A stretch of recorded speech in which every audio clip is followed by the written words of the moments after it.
lifestyle, local news, important information. Your only English radio show in Cabo. Radio Diferente presents Marc Jospitre Live.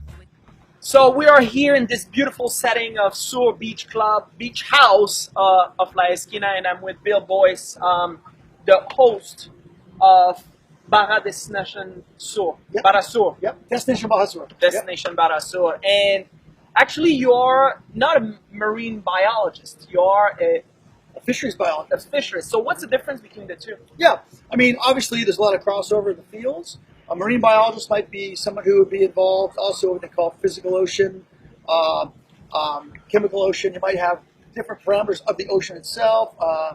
You would be studying a lot of things in the benthic environment, the rocky environment. So being a marine biologist would encompass maybe the algae in the ocean, right? So everything in the water. Yes, whereas a fisheries biologist really specializes obviously in fish. So you've been a fisherman, I guess, as well? All my life. All your life? Oh, yeah, no. The minute I was born, right? I came out of the womb, they spanked me, and my put me in the water. No, pretty much. I mean, my parents always had a boat. So from the time I was born, I was always in a family with a boat, and they loved to camp. I was born in California. Very fortunate to have parents like that because every weekend we were always out with the boat, fishing or water skiing. And so at a very young age, I just had the appreciation to be outdoors and to be with fish. It sounds kind of silly, but at 4 or 5 years old, I was just, nuts about fish. There's something about putting a line in the water, you don't see them, and all of a sudden there's just something at the end of your line. And you didn't know what it was until you got it out of the water. Yeah. And there was just something about that just jacked me all up, right? So from a young age, I knew I wanted to do something with fish. And even in high school, when all my friends were, wanted to be a police officer or a fireman or anything like that. For you, that was, I'm going to work with fishes. I'm going to work with the water. That's what I'm going to do. And they all thought I was crazy. They're all going business, engineering, all these different degrees. And I go, I'm going to go to Humboldt State, which is a college that has an excellent fisheries department right up in Northern California and the Redwoods. And you're going to study fish. There's no jobs. There's no money in that field. I said, tell you what, the money I don't care about. I'll make a living doing whatever I do.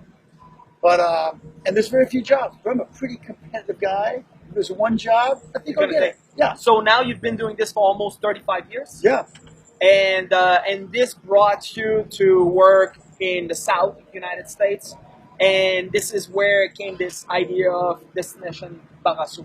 Yeah, I mean, that's even a fun, long story. I always took a lot of underwater photography, right? I worked for 12 years at Scripps Institute of Oceanography in La Jolla, California, which is a world-renowned institute of oceanography, working with some of the best PhDs in the industry. I did a lot of oceanic research on tunas and billfish and sharks, mostly pelagic fish. And I was so enthralled with those animals, I would spend a lot of time in the water, right, taking photographs of them and diagnosing their behavior. And never thinking that those photographs would ever do anything for me financially. I just did it to show my friends. And to have fun because you love what you do. Absolutely. So I started showing those photos to my friends, started doing slideshows to different yacht clubs and fishing clubs and resorts. And then people started wanting to buy those photographs off me. And I never thought in my life I would be selling photography. So I thought, well, it'd be fun. Maybe I could get tax write-offs to buy camera gear or travel. So I started doing that, and the photography started getting some international recognition through big boat shows and galleries. And then I got hired to do underwater video work, right, for a couple of TV shows. So as well, you're a scuba diver. Yes, absolutely. Been a scuba diver since I was in high school. So don't want to age myself, but that's over 40 years ago now. My hair's like yours, brother. So anyway, yeah, it was just, I think I just did out of love. And then all of a sudden this photography started taking off, and a TV show said, hey, if you shoot underwater stills, can you shoot underwater video? I said, sure, I can shoot underwater video. So I started shooting that. And then I came out of the water with some of these fish one day, and this producer said, I can't believe you were in the water with those fish. Weren't you scared? I said, no, I'm not scared because I used to work with these things. You work with them? How did you work with them? So I started explaining my job. You got to be hosting shows. I'm like, yeah, like I'm going to host a TV show.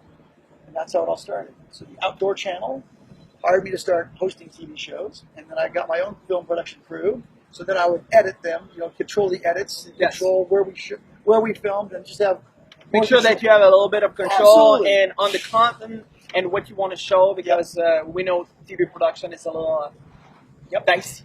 It is. Plus, you've got sponsors that pay hard-earned money to support your show. On a network show, you can't always promote them the way they need to be promoted. So by owning my own show, being my own independent producer, buying my airtime in the networks, now they can't control me. So I can take care of my sponsors, which is so pivotal in financing a show. So you've been doing season 1, and now you're shooting season 2. Yes, correct. I've had a house in Mexico here in Baja for 36 years up in a place called Bahia de los Angeles. It's a little village up in the Sea of Cortez.